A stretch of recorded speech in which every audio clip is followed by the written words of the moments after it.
Episode की शुरुआत बलाई नानयांग में होती है, जहाँ पर एक वेडिंग सेरेमनी चल रही थी। सब कुछ नॉर्मल लग रहा होता है, लेकिन अचानक हवा में एक इंतहाई इंटेंस सड़ी हुई बदबू फैल जाती है। ये बदबू उस अजीब वेडिंग गिफ्ट से आ रही होती है जो क्लेन की तरफ से दिया गया था। उस वक्त ब्राइड और ग्रूम को ये तक कहा जाता है कि वो अपनी मॉडल बॉडी छोड़ दें और बदले में उन्हें वो सब कुछ मिल सकता है जो एक इंसान कभी चाहता हो। लेकिन उसके थोड़ी देर बाद चीजें हॉरर में टर्न कर जाती हैं। ग्रूम की फैमिली की बुरी तरह म्यूटिलेटेड बॉडीज नानयांग के एक सॉल्ट मार्श के अंदर मिलती हैं। सबसे डिस्टर्बिंग बात ये होती है कि मरने से पहले वो लोग पागलपन में जमीन को खोद रहे थे, जैसे जमीन के नीचे कोई हिडन ट्रेजर छुपा हुआ हो। इस जगह से जुड़ी हुई एक पुरानी लेजेंड होती है जिसमें कहा जाता है कि इस ट्रेजर को एक मेल वॉलेंट एंटिटी गार्ड करती है, जिसे बलाय एंशिएंट गॉड कहा जाता है। यही चीज लालच में आने वाले लोगों को मौत की तरफ खींच कर ले जाती है। इन्हीं लोगों में एक आदमी होता है, जांग रेपू, जो पहले साउदर्न आर्काइव्स का हिस्सा रह चुका है। वो एक फेल्ड कॉप के बाद नानयांग भाग आया था। अब वो भी इस मार्श के नीचे छुपे हुए राज के पीछे पागल था। उसके आदमी एक एक करके मरते जा रहे थे,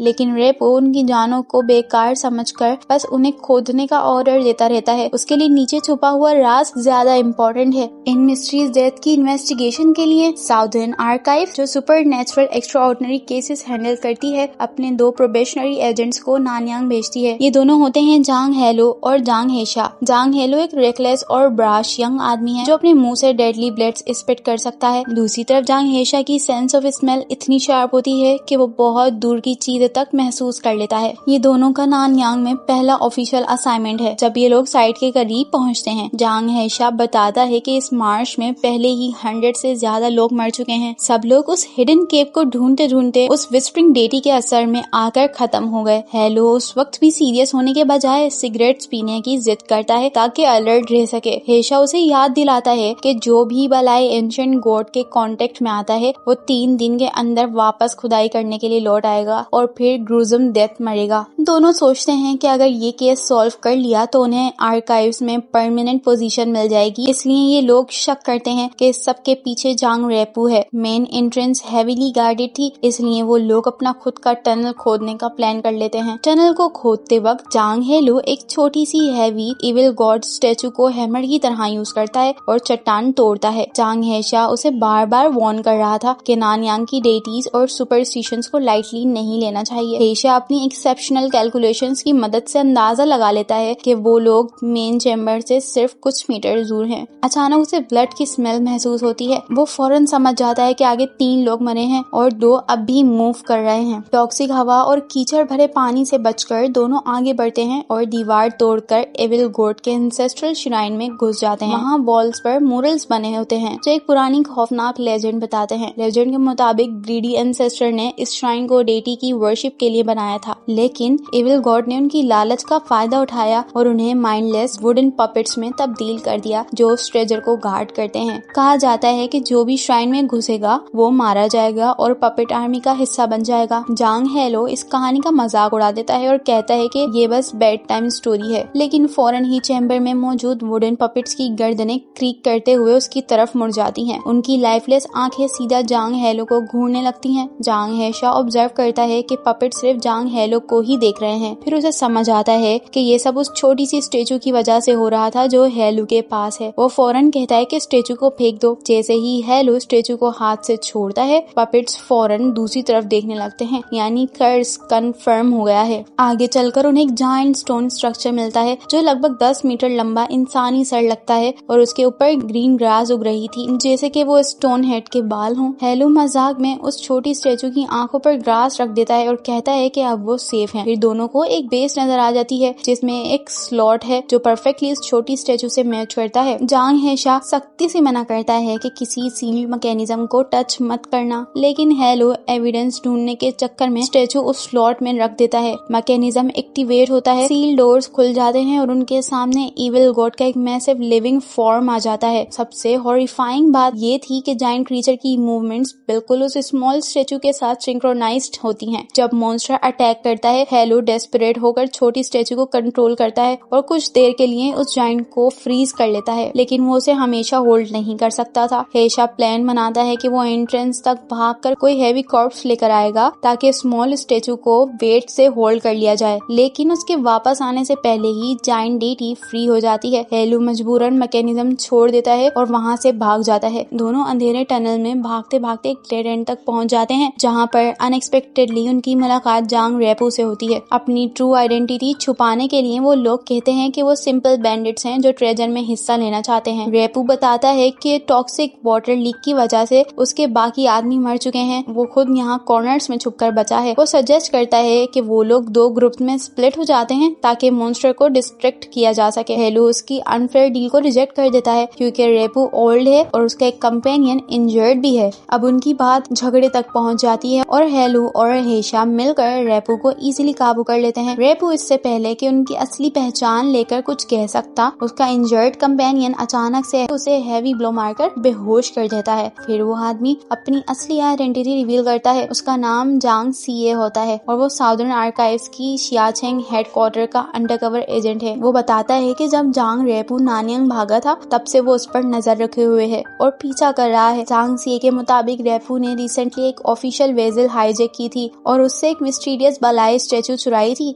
जो कि शूचंग से आई थी। इसी स्टेचू ने उसे पागल कर दिया और वो किसी एंशिएंट पावर को अनलीश करना चाह रहा था। जांग सीए ने सीक्रेट तौर पर नानियांग ब्रांच से हेल्प मांगी थी ताकि रेपू को रोका जा सके। अपनी आखिरी सांसों में वो दोनों को वार्निंग देता है कि रीफ के रिलेटेड कोई भी फ्यूचर आर्काइव मिशन कभी भी मत एक्सेप्ट करना। मरने से पहले वो बार बार ग्रास का जिक्र कर रहा था, प्लांट्स और रीफ के बारे में कुछ कह रहा था और फिर वो दम तोड़ देता है।